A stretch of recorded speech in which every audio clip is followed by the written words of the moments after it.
This fall, people the world over began to unite around two words: Me Too.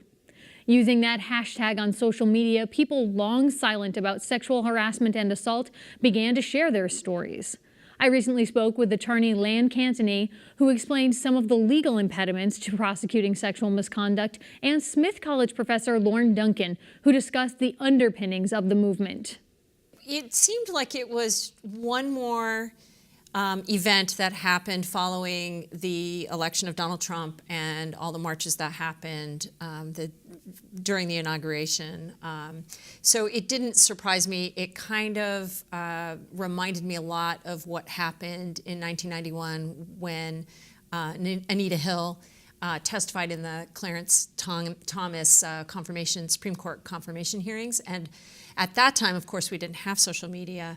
The internet wasn't a big deal at that point, but there was so much talk amongst women at that time about sexual harassment, and this just felt like the same thing but on steroids, because everybody has access to social media now, and everybody could participate. Everybody could participate. Anyone with any sort of social media account could jump in, and you didn't have to disclose any details. You could just say "Me Too." That's all you had to do.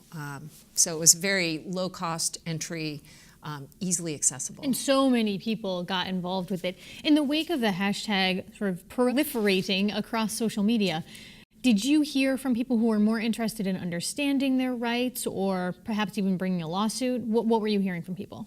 Absolutely. We definitely heard a lot more from women who came forward and spoke to our firm, asking questions about what their rights are and whether certain comments, actions of supervisors and employees constituted sexual harassment and what kind of actions they could take in order to stop it and have it so that it doesn't harm their career and livelihood. I want to step back for a minute for our viewers and just give a little context. The hashtag Me Too movement we started hearing a lot about in October in the wake of the fact that actress Alyssa Milano tweeted something out.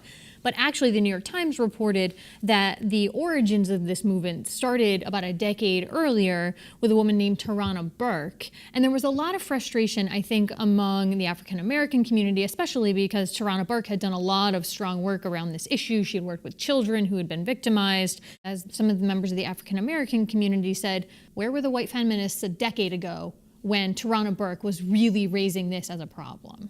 Oftentimes these things explode. We don't know why, but they're usually serendipitous factors. And the fact that an actress came out with these allegations, there was the New York Times story, there were just a lot of allegations toward Harvey Weinstein and others at that time. I think it doesn't hurt that it was a famous actress that put her name to the movement. Tarana Burke was not famous. It's in a sense, branding an issue yes. can help, whether that's something incredibly grave and serious like the Me Too movement is, or something very simple. This is not a new concept in our culture necessarily. Right, and also I should say in social movements in general, they don't really take off until the majority, the silent majority, ends up getting on board. That's how the civil rights movement legislation got to be passed, because suddenly the people in the silent majority were on the side of civil rights, and so suddenly there was pressure to pass legislation. But do we know from a legal perspective, is it more difficult or is it less likely that a woman of color or a person of color who has been victimized will step forward? I do think women in color are in positions that where they're low income positions, and I think that there is a greater likelihood of them being victimized and being scared to come forward because there are ramifications of bringing a lawsuit. It's public. It's and then if they report it to their employer, which under many circumstances you're required to do if it's a coworker, then the employer might take retaliatory actions. And for a person who is low income, maybe face discrimination because of their race already, and have difficulties finding a job, they might not want to take that risk. Let's talk a little bit about the laws that are in place in Massachusetts specifically that can help people who have been victims of sexual harassment or sexual assault. What should they do? So the first place that, or they must go before filing in court is the Massachusetts Commission Against Discrimination. Which I know you've interned with and you have quite a bit of experience with, right? Yes. I've interned there, and we have filed many complaints and had cases resolved there.